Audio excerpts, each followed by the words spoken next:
இன்னைக்கு வந்து நம்ம தம்பிக்கு பிறந்த நாள். அவன் ரூமுக்கு போய் அவனுக்கே தெரியாம சர்ப்ரைஸ் பண்ணேன். போலாமா? தம்பிக்கு ஏதாவது சர்ப்ரைஸ் பண்ணலாமேன்னு சொல்லிட்டு, நம்மளால முடிஞ்ச ஒரு சின்ன அன்பளிப்பா, ஒரு ஜீனும், ஒரு ஷர்ட்டும் எடுத்திருந்தோம். ட்ரெஸ்ஸை பேக் பண்ணி வாங்கினதுக்கு அப்புறம் அவனோட ரூமுக்கும் வந்தாச்சு. ரூம்ல வந்து நானும் சைலண்டா வெயிட் பண்ணிக்கிட்டே இருந்தேன். அப்புறம் அவனோட சத்தம் கேட்டு நானும் கொஞ்சம் அலர்ட் ஆயிட்டேன். டோரை ஓபன் பண்ணதும் அவனே ரொம்ப ஷாக் ஆயிட்டான். என்னடா அண்ணே சொல்லாம வந்திருக்கானேன்ட்டு. அப்புறம் அவனுக்காண்டி எடுத்த ட்ரெஸ்ஸை கையில கொடுத்ததும் அவன் அதை பார்த்துட்டு ரொம்பவே சந்தோஷப்பட்டான். ட்ரெஸ்லாம் சேஞ்ச் பண்ணிட்டு கொஞ்சம் ஒரு சில ஃபோட்டோஸ்லாம் எடுக்கணும்னு சொன்னான். அதனால வெளியில வந்து ஃபோட்டோஸ்லாம் எடுத்துட்டு இருந்தோம். அப்புறம் பசங்களாம் வந்ததுக்கு அப்புறம் ஒரு நல்ல டீ போட்டு ஸ்நாக்ஸ்லாம் வச்சு குடிச்சிட்டு நாங்களும் பிளாக் ஃபாரஸ்ட் கேக் ஒன்று ஆர்டர் பண்ணியிருந்தோங்க. நாங்கள் நினச்சது ஒன்று, அங்கே நடந்தது ஒன்று ஆயிடுச்சு. ஏன்னா அவனை சர்ப்ரைஸ் பண்ணணுங்கிற மோட்டிவ்ல இருந்தோம்.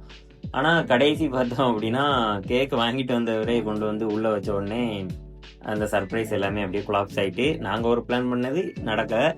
Anyway, many more happy returns of the day my dear தம்பி. அப்புறம் கேக்லாம் கட் பண்ணிட்டு ஒவ்வொருத்தராக நல்லா வைபாக நல்லா செலிப்ரேட் பண்ணி செழிப்பாக முடிச்சாச்சு. ஃபைனலாக நம்ம தம்பி வந்து எல்லாருக்குமே ஒரு சின்ன ட்ரீட் கொடுக்குற விதமாக பிரியாணி ஆர்டர் பண்ணியிருந்தான். சேலம் ஆர்ஆர் பிரியாணில இருந்து. பசங்க எல்லாரும் ஒன்னா உட்காந்து சாப்பிட்டதுக்கு அப்புறம் நானும் கிளம்பிட்டேங்க. இது மாதிரி பாசமான தம்பி உங்களுக்கும் இருக்கிறான் அப்படின்னா மறக்காம கமெண்ட்ல டேக் பண்ணிட்டு போங்க. இன்னொரு வீடியோல பார்க்கலாம். நன்றி, வணக்கம்.